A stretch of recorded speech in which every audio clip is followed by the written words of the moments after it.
Hey guys, I'm here to solve the problem of the 300 megahertz. The memory clock stuck at 300 megahertz that the Radeon users usually have. I, I, I saw that it was very common and I didn't find any solution without having to open the BIOS. So this is a really easy one, so just follow the steps. Probably you have the MSI Afterburner, so if you have the problem, you have the Afterburner.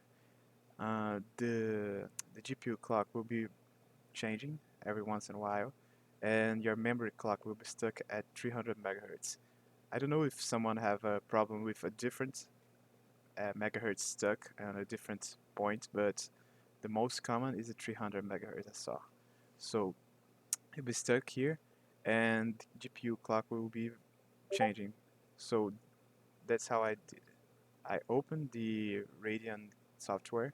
You just right click on anywhere on your desktop, so you open your software for Radeon. Um, the version I'm using, the version is the 20.0.2.2.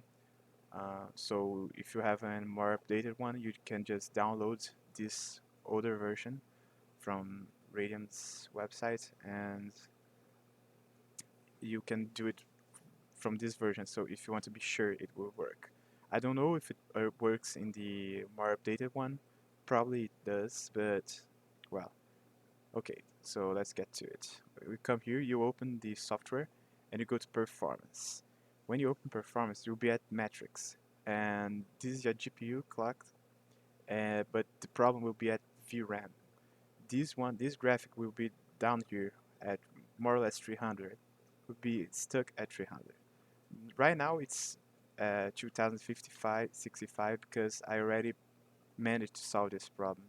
So what you gotta do is come performance and tuning. This is the automatic one. This is how the software will be if you haven't done any overclocking. But it works if you have it done probably at manual or other stuff. So it's really nice if you start at this point and then follow the steps.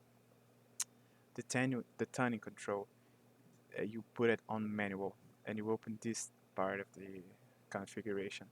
You can do it as well as on your GPU, but I'll get to that later. So the problem is usually with the VM. It will be stuck here. It probably will be stuck here at 300 for you guys. So what you do, you disable this one, and will be here 300 probably. And the, down here, if you have an overclock, for example, for me, I have the 2065. This won't be changed. It doesn't matter if you change it here or not. What you gotta do is advanced control and then click here on disable. It will open these two graphics. Now this is where the clock will be changing in between. So this is the minimum and this is the maximum on the automatic one. And this here will be 300 megahertz for you. So what you gotta do is the bigger one, you click on it, left click, and inside at maximum, which already is, and at minimum, and we'll leave it like this. Probably won't change already because you still have one step further. So you can do it as well with your GPU tuning. You open here, and this is the same thing. You can go from 300 to the maximum you have. Right now it's this one because my Afterburner is closed because I changed it for the video. Wait a second. Okay, this is the one I want to get. 1340 and 2065. You apply it, and probably here we'll open it.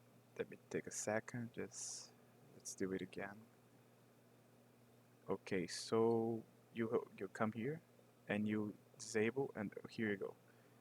You can do the same thing here, set as minimum and maximum, and this one will turn white, and this will be red, all red. You do the same thing here. Oh, since I restarted, I have to do the same thing here, set as minimum and maximum. It will be like this, but it won't change yet. that you see, it's still changing. It's not stuck at this number.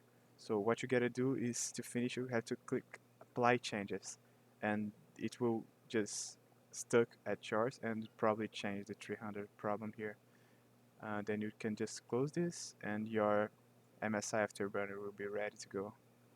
So that's it guys, thanks for the video. I'm sorry about the poor accent and hope I helped you guys.